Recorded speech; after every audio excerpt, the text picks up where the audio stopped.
I want to start this by reading a statement. Um, we've seen a bunch of them fly around. I've edited a brief statement.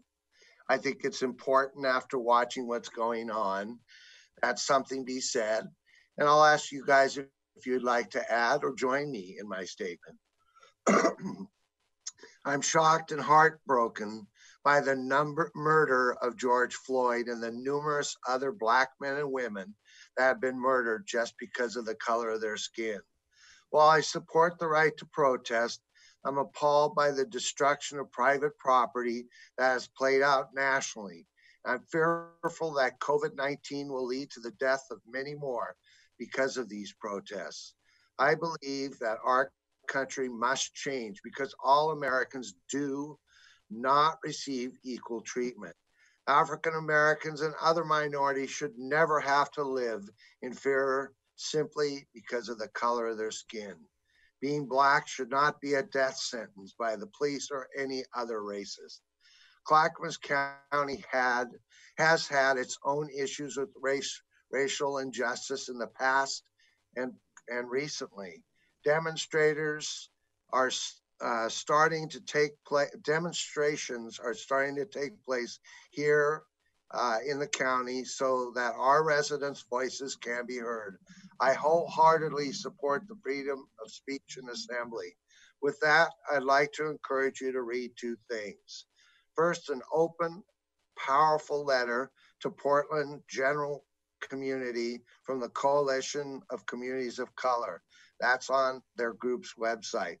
Second, I'd like to thank the Sheriff, Craig Roberts, for his condemnation of the actions that led to the death of George Floyd and the joint statement from him and other metro area law enforcement officers. You can read this on the Sheriff's Facebook page. We at the county need to work in partnership with law enforcement to eliminate racial injustice.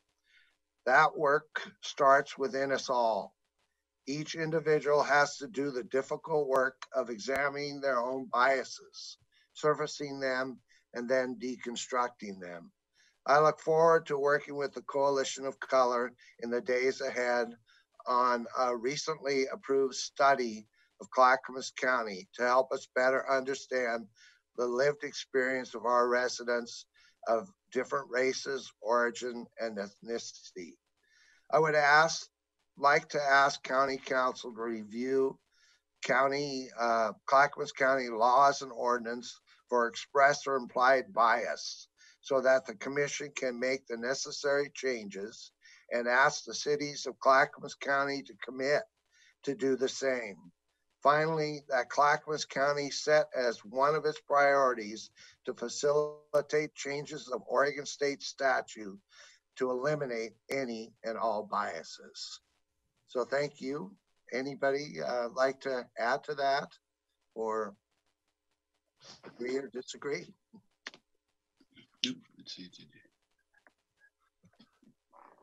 I can't see hands. Is Drenda here? I'm trying. Go ahead, Ken. I was trying to put up my hand and I didn't find the right spot. Thank you very much, Chair Bernard. I like what you said. I agree with what you said. And I want to reiterate something I've said to folks who work for us in Clackamas County, that I want the best people working for Clackamas County and its citizens. I don't care who they are with respect to their sexual orientation, their race, or any other issues. I just want the best talent that we can find, not only for the betterment of the internal organization that we work for, but also for the betterment of our entire community. So I agree wholeheartedly with what you have said, and I pledge to work with you and my colleagues to make Clackamas County as welcoming a place as possible for all of the citizens of Clackamas County. Okay. No more Anybody hands. Else? Pardon? There's no hands. Okay. I guess our pledge needs to be to change a lot more than just Clackamas County. We need to change the state. We need to change training. we need to do so much more. And, last night I was watching what was going on and tears were coming to my eyes that, that this has gone on my whole life. I was born in 1954, not to tell you my age, but I remember that the head of the Ku Klux Klan lived in Milwaukee. Just was a business owner in downtown Milwaukee. I was shocked and appalled to hear that. I'm not going to tell you his name, but it's just terrible that this has gone on all these years, and we gotta do something about it. I'm not going to be here next year, but I'm going to commit to working in the state to change, change where we are today and make this a better world. So again, thank you. Commissioner Fisher has her hand up. Yes, Commissioner Fisher. Thank you, Chair Bernard. I really appreciate you saying that we have to work with the state and with our other elected leaders. I think as county elected officials, we definitely have influence over our organization, and through the commitment that Gary has shown and our key staff, it's clear that we are on the right path. It's not an easy path, but we're on the right path. What we as elected officials, I really want to ask each and every one of you to have these difficult relationships with leaders in our community and really dive into the uncomfortable conversations and not be afraid of what we hear, so that we can best be equipped to be the leaders that our community is demanding of us now. It is beyond our enterprise. We are facilitators, we are conveners, and we need to really, really listen deeply. Thank you. I see Paul's hands up. Yeah, every day since the tragic death of George Floyd, every day, multiple times every day, I keep on flashing back to my younger years in the Orange County, Los Angeles area, and this is personal for me. One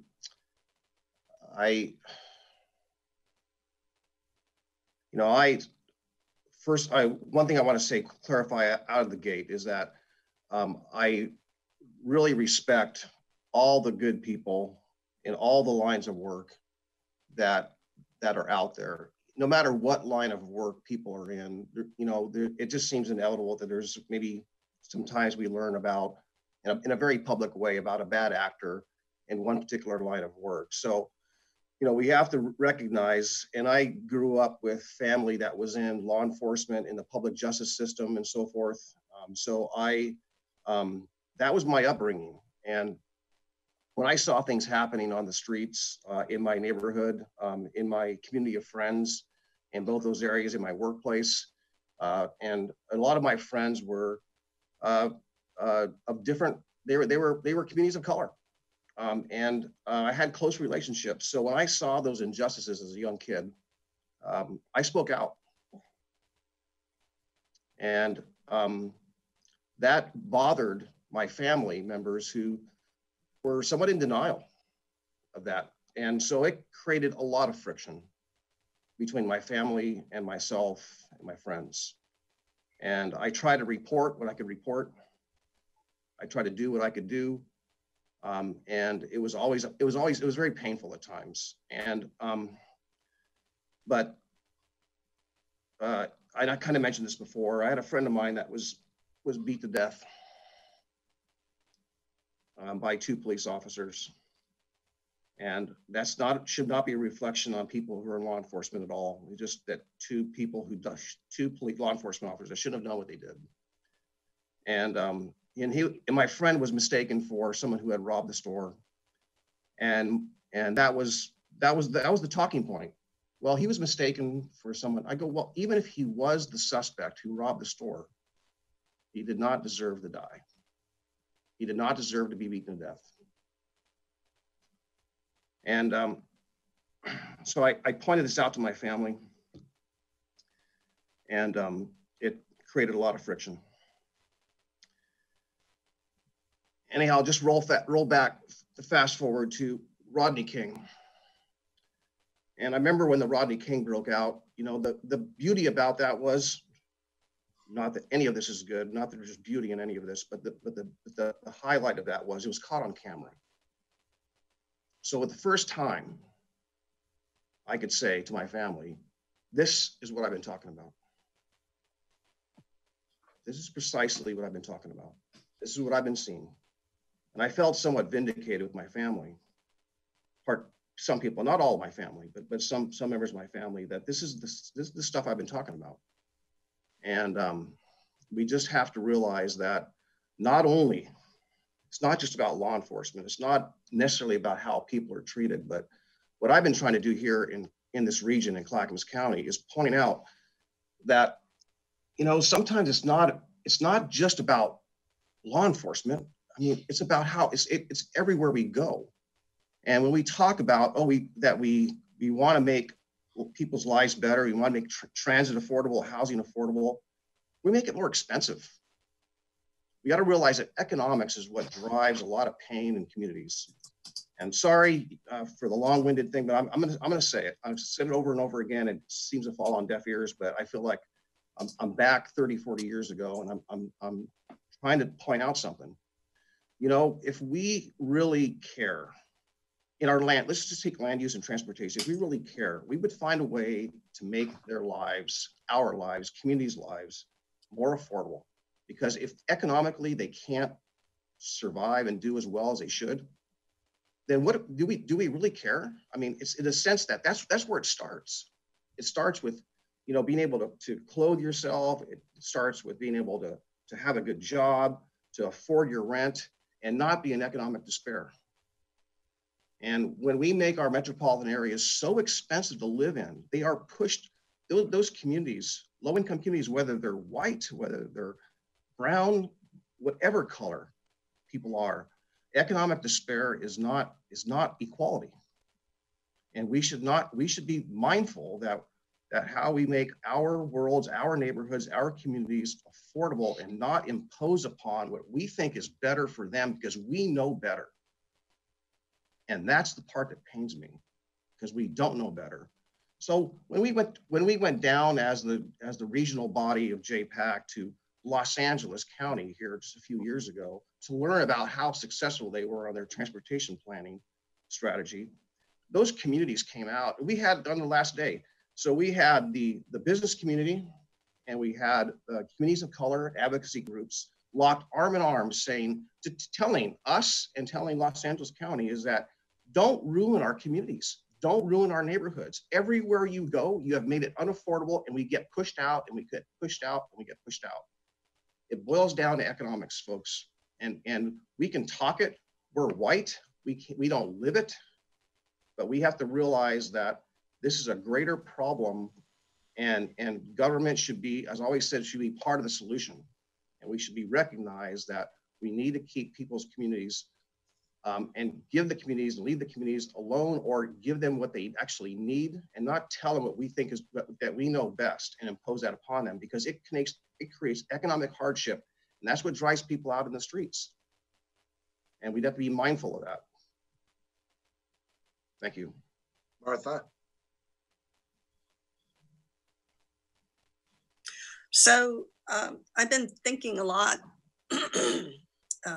about wisdom lately, because we're in a time of unprecedented chaos. And I think as leaders, it's very important for us to understand that we have to have the clarity to see what we see and do what we need to do.